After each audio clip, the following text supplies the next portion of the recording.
BNP কল্যাণ রাষ্ট্র গঠন করতে চায়, আর জামাত ইসলাম কল্যাণ পার্টি গঠন করে ভোট কেনাবেচা করতে চায়। এটা হলো পার্থক্য। জামাতের নেতৃত্বকে দেশের মানুষ গ্রহণ করবে না।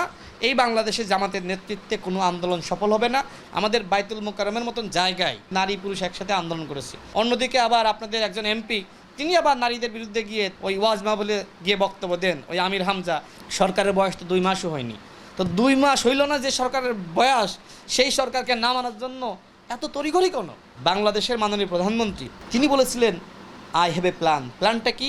এদেশের গরিব খেটে খাওয়া মানুষের পাশে দাঁড়ানো, ফ্যামিলি কার্ড।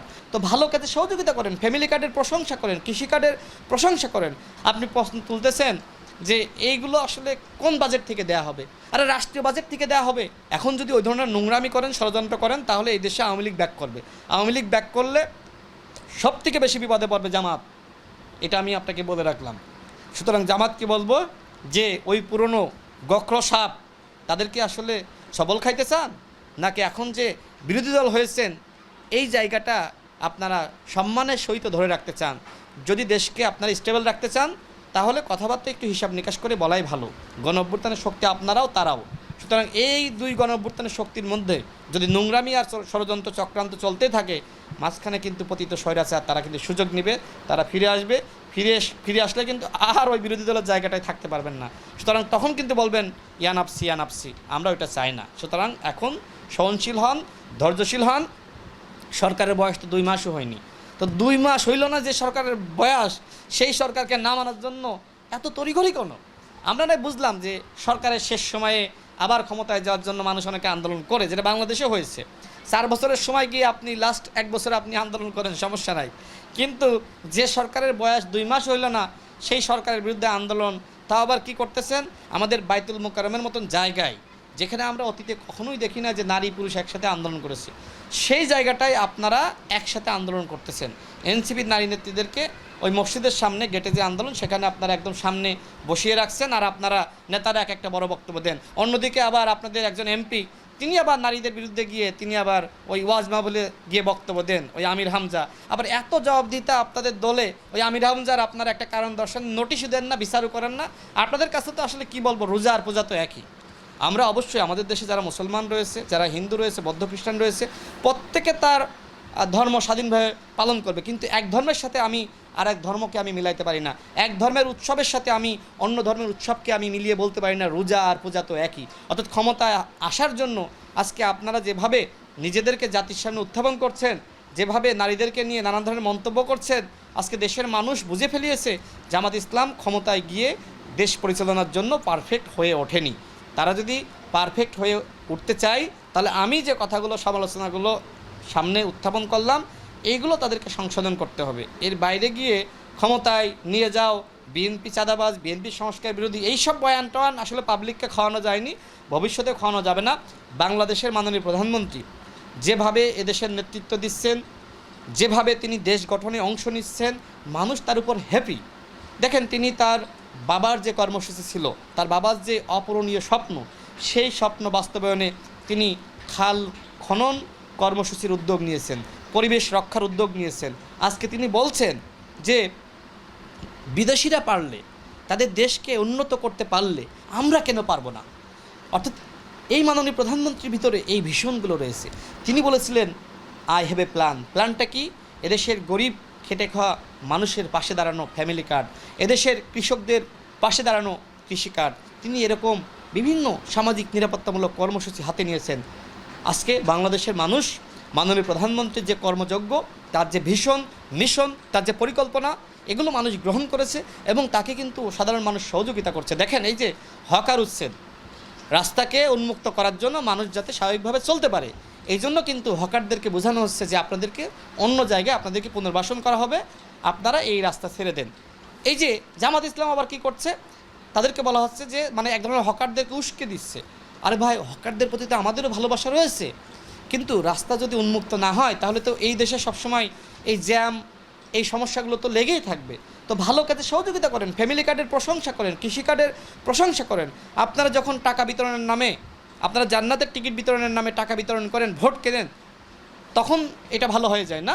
আর আপনি কল্যাণ রাষ্ট্র আপনার গঠন করার জন্য বিএনপি যখন ফ্যামিলি কার্ড, কৃষি কার্ড এই বিষয়গুলো সামনে আনছে, সেগুলো খারাপ হয়ে যায়। আপনি প্রশ্ন তুলতেছেন যে এইগুলো আসলে কোন বাজেট থেকে দেয়া হবে? আরে রাষ্ট্রীয় বাজেট থেকে দেয়া হবে, আমার আপনার টাকায় দেয়া হবে।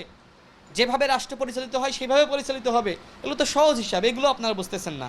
তো জামাত ইসলাম যেভাবে অনুদান সংগ্রহ করে তারা আসলে ওই ওয়েলফেয়ার মেকানিজমের নামে আসলে তারা মানুষকে ভোট কেনার রাজনীতি করে, বিভ্রান্ত করে, ওটা তো বিএনপি পারবে না।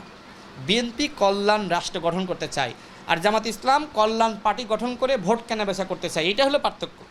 বিএনপি বলেছিল আমরা ক্ষমতায় গিয়ে এগুলো বাস্তবায়ন করবো, অর্থাৎ বিএনপির ইশতেহার বিএনপি বাস্তবায়ন করবে। আর জামাত ইসলাম কি ভোট কেনায় নিমগ্ন হলো। তারা টাকা পয়সা দিয়ে, দেখেন নাই যে ভোটের দিন দেখেন নাই যে কীভাবে ভোটের আগের দিন রাতে জামাতের বিভিন্ন জায়গায় নেতৃবৃন্দ ধরা খাইছে না, গ্রেপ্তার হয়েছে না টাকার ব্যাগ নিয়ে। তো জামাত ইসলাম যদি এই স্টাইলে পলিটিক্স করতে চায়, এই দেশে কখনোই পরিবর্তন হবে না। আমি জামাতের প্রতি পরামর্শ দিব যে আপনারা একটি গণতান্ত্রিক দল হিসেবে, যেহেতু আপনারা বলেন যে আপনারা আর শরিয়া আইন বাস্তবায়ন করবেন না, যেহেতু এই কথা জামাত কিন্তু বলে না, তারা তো ইসলামিক দল, এটা অনেকটা এখন আর সামনে আনতে চায় না। তারা বলে যে আমরা তো ক্ষমতায় গিয়ে শরিয়া আইন বাস্তবায়ন করবো। আমরা কোথায় বলেছি? তাহলে আপনি কি বাস্তবায়ন করতে চান? আপনি যদি গণতান্ত্রিক আইন বাস্তবায়ন করতে চান, আপনি যদি সাংবিধানিক আইন বাস্তবায়ন করতে চান, আপনাকে সেটা বলতে হবে। আপনাকে বলতে হবে যে আমি আর এখন শরিয়া আইন বাস্তবায়ন করতে চাই না, আমি গণতান্ত্রিক আইন বাস্তবায়ন করতে চাই। তাহলে দল হিসেবেও আপনাকে একটি গণতান্ত্রিক মধ্যপন্থী দল হইতে হবে। আপনি একদিকে ইসলামের নামে আপনি মানুষকে বিভ্রান্ত করবেন, জান্নাতের টিকিটের নামে আপনি ভোট কেনাবেচা করবেন, অন্যদিকে আবার বলবেন যে আমি তো শরিয়া আইন বাস্তবায়ন করতে চাই না, আমরা একটি লিবারেল ডেমোক্রেটিক দল। এই যে বিভ্রান্ত, মানুষ কিন্তু এই বিভ্রান্তির কারণে কনফিউশনে পড়ে যাচ্ছে। জামাত যদি এই কনফিউশনগুলো দূর করতে না পারে, তাহলে কসমিন কালেও এই বাংলাদেশে জামাত ক্ষমতায় আসতে পারবে না। সর্বশেষ বলে রাখি, নাহিদ ইসলামের ভাষায়, নাহিদ ইসলাম যে কথা বলেছিলেন যে জামাতের নেতৃত্বকে দেশের মানুষ গ্রহণ করবে না, এই বাংলাদেশে জামাতের নেতৃত্বে কোনো আন্দোলন সফল হবে না। তারা হয়তো এই ধরনের একটা মব সৃষ্টি করতে পারবে বিভিন্ন জায়গায়, তারা হয়তো বিশৃঙ্খলা সৃষ্টি করতে পারবে, কিন্তু প্রকৃতপক্ষে কোনো আন্দোলন জামাতের নেতৃত্বে সফল হওয়ার সম্ভাবনা নাই। এনসিপি কোনো আন্দোলনের নেতৃত্ব দিলে সেটা ভিন্ন প্রসঙ্গ, তাদেরকে আমি অবমূল্যায়ন করতে চাই না। জামাতের নেতৃত্বে বাংলাদেশে আন্দোলন সফল হবে না।